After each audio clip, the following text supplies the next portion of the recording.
ஓரக்கண்ணால் அப்பாவை பார்த்தேன். உர்ரென்று முகத்தை வைத்துக்கொண்டு ஹால் சோஃபாவில் அமர்ந்திருந்தார். கொஞ்சம் கடுமையாகத்தான் பேசிவிட்டேனோ? ஆனால் வேறு வழியில்லையே. தாடியை கூட வலிக்காமல் குளிக்காமல் ஒட்டி வைத்த சுவிங்கம் போல ஒரே இடத்தில் காலையிலிருந்து அமர்ந்திருந்தார். ஸ்ரீதர், அப்பா ரொம்ப பாவண்டா. குடைராட்டின மாதிரி வீட்டுக்குள்ளேயே சுற்றி சுற்றி வர மனுஷன் இப்படி உற்சாகமே இல்லாமல் முகத்தோட உட்கார்ந்துட்டு இருக்கிறது எனக்கு ரொம்ப வருத்தமாக இருக்குது அப்படின்னு அம்மா சொல்கிறாங்க. வேற என்னம்மா செய்யறது? கையை காலை ஒடிச்சிடுவேன் அப்படின்னு சொல்லி வீட்டு வாசல் நின்று ஒருத்தன் கத்திட்டு போகிற அளவுக்கு ஆயிடுச்சு. உண்மைதான். அந்த சேகரோட மனைவி டெலிவரி சமயத்தில் இவர் பணம் கொடுத்து உதவினதை கூட மறந்துட்டு இப்படி பேசிட்டானே அவன் என்று அங்கலாய்த்தாள் அம்மா. அம்மா சொன்னது வாசம்தான். ஆனால் அப்பாவோட பேச்சு எல்லாவற்றையும் மறக்கடித்து விடும். நாக்கில் சனி என்பாங்க. ஆனால் அது அவரை பொறுத்த வரைக்கும் சரிதான். ரிட்டையர் ஆன பிறகு தான் அதிகமாகிடுச்சுன்னு சொல்லலாம். மனசு நன்றாக இருந்தாலும் வார்த்தைகள் மென்மையாக இருக்கணும் அப்படின்னு சொல்லுவாங்க. டேய் சாவுகிராக்கி அப்படின்னு கூப்பிட்டார்னா தெருவே நடுங்குமா. காலையில் 5 மணிக்கு பேப்பர் போடும் பையன் தட்டுன ஹிந்துவை வீசினதும் இவர் மீதே வீசினது போல பதறி எழுவாராம். மடமடன்னு பல் தேய்க்கிறாரு, குளிக்கிறாரு, பட்டைய விபூதியை குழைச்சிடுவார். 5:30 மணிக்கு மேலே பேப்பரை பிரித்தார்னா 6:15க்குள்ளே பேப்பரை கடாசி விடுவாராம். 6:15க்கு தான் வீட்டில் மற்றவங்களுக்கு விடியுமா. கல்யாணி தெரியுமோ? Out close 54 பேராம். சுப்பிரபாதம் மாதிரி. பாம்பே மெயிலு கவுந்துடுச்சா. ஏதோ லாரி மோதல்ல 7 பேர். பாவம், உயிர் ஊசலாடுதான். அம்மாவுக்கு கோவமாக வரும். காலையில் எழுந்ததுமே இலவு செய்தானா என்று சத்தம் போடுவாங்க. நானா சொல்கிறேன், பேப்பர் நியூஸ் என்பார். அவரோட பார்வையிலேருந்து நான் அப்படியே நழுவி பாத்ரூம் பக்கம் போகலான்னு நினைப்பேன். அப்போ கூப்பிடுவார், டேய் ஸ்ரீதர், அந்த கிரைனட் ஃபேக்ட்ரியில் லாக் அவுட் ஆமா, என்னாச்சு? எனக்குள்ளே அப்படியே உதறல் எடுக்கும். ஏன்னா நான் அந்த கிரைனட் கம்பெனியில் தான் வேலை பார்க்குறேன். என்னடா முழிக்கிற? நம்ம ஊர் கீதா லாட்ஜில் காதல் ஜோடி தற்கொலையா 3ஆம் பக்கத்தில் பாரு போட்டிருக்கான். அடடே, அட்வொகேட் ராமச்சந்திரன் இல்லையா? அதான் கோமதியோட மச்சினை ஹார்ட் அட்டாக்ல போய் சேர்ந்துட்டாராம். அம்மா உள்ளே இருந்து காஃபியுடன் வருவாங்க.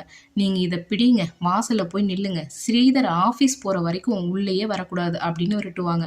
வாசலுக்கு போனாலும் சும்மா நிற்க மாட்டார். டே சாவுகிராக்கி, யார் வீட்டை தாண்டி போனாலும் கூப்பிடுவார். கிட்டத்தட்ட 20 வருடம் இங்கேயே வசிக்கிறதுனால காலனியில் இருக்கிற எல்லாத்தையுமே அவருக்கு தெரியும். என்னடா முறைக்கிற? இப்படி வா. கல்யாணி, இன்னொரு காஃபி என்று உள்ளே குரல் கொடுப்பார்.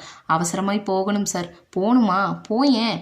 உருப்பட்ட மாதிரி தான் நீ போகிற காரியா சார் என்று அலறுவான் எதிரே நிற்பவன். குடிடா காப்பிய சாவுகிராக்கி என்று மிரட்டுவார். காப்பி உபச்சரிப்புக்குத்தான் இத்தனை ஆர்ப்பாட்டம். எல்லோருக்கும் உதவும் மனசுள்ளவர் தான். ஆனால் வாயில் தார்பாயை போட்டு பொசுக்கினால் கூட வார்த்தைகள் நல்லதாய் வராது. பீதியில் போகிறவர்களோட முணுமுணுப்புக்கு பயந்தே நான் உள்ளே கூப்பிடுவேன். கல்யாணி, என்ன சமையல் இன்னைக்கு? தேவச சாப்பாடு மாதிரி பண்ணிடலாமா?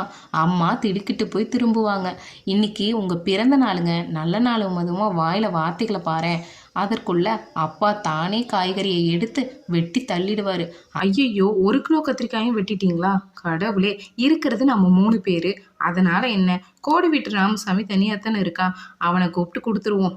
நேற்று மாலை 4 மணிக்கு வாசலில் நின்று கொண்டிருக்கும் போது தான் பிரச்சனை. சேகர் சைக்கிளில் சென்றபோது வழக்கமான பாணியில் அழைத்து அவனை பிரேக் போட வச்சாரு. அவனுக்கு என்ன அவசரமோ அப்புறம் வரேன் அப்படின்னு சொல்லிட்டு பேசாமலேயே கிளம்பிட்டான்.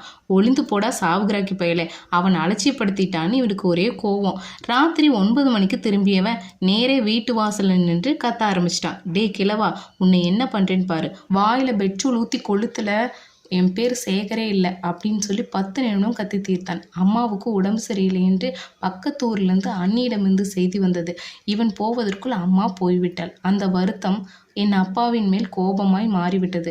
அந்த துக்கத்திலும் வந்து கத்திட்டு குடும்பத்தை கூட்டி சென்றாரு. நானும் சத்தம் போட்டேன் அப்பா கிட்ட.